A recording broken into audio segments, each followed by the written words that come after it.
आणि तुमच्या मागे मी आहे ना, का घाबरत नाही? याच्या पुढे जर कार्यकर्त्याला त्रास झाला, महिला भगिनीला जर त्रास झाला, हा रामराजे काळा कोट घालून कोर्टात उभं राहील, तर मी वकील. मला एकच तुम्हाला प्रश्न विचारायचा की मुंडेबाईंचं खरं खोटं पोलीस काढतील काय होत आहे? पैठणचं नाव तर बदनाम झालं की नाही एवढं सांगा. महिला बसल्यात, तुमच्या माहेरवरनं तुम्हाला फोन आलेच असतील की बसले हे पैठण बरी असता तुझ्यापर्यंत पोहोचले काय?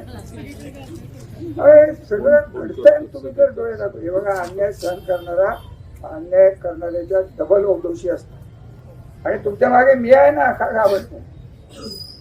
याच्या पुढे जर कार्यकर्त्याला त्रास झाला, महिला भगिनीला जर त्रास झाला, हा रामराजे काळा कोट घालून कोर्टात उभं राहील, तर मी वकील.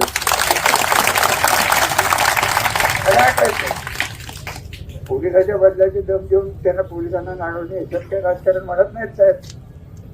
आणि हे सगळं झालं 19ला देवेंद्र फडणवीस, अजितदादा पवार, संजीव राजे, अनिल राजे आणि मी आणि ते जयकुमार गोरे साहेब आत्ताचे मंत्री आणि हे माझे खासदार एकत्र बसून 24ची इलेक्शन एकत्र करायची का? मी तेव्हाच विचारलं. तेव्हाही देवेंद्र साहेब म्हणले रामराजे मी थांबवलं. अजून काय तुम्हाला पुरावा पाहिजे? साक्षात आत्ताचे मुख्यमंत्री केस पाहायला माझ्या बाजूने होते त्या काळात, म्हणून मी परवाच्या केसमध्ये म्हणलं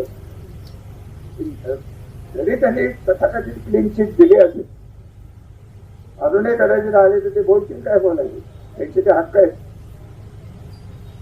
परंतु त्यांच्या न्यायबुद्धीवर माझा विश्वास आहे. त्याचं कारण या पद्धतीने मुख्यमंत्री सध्या वागतायत.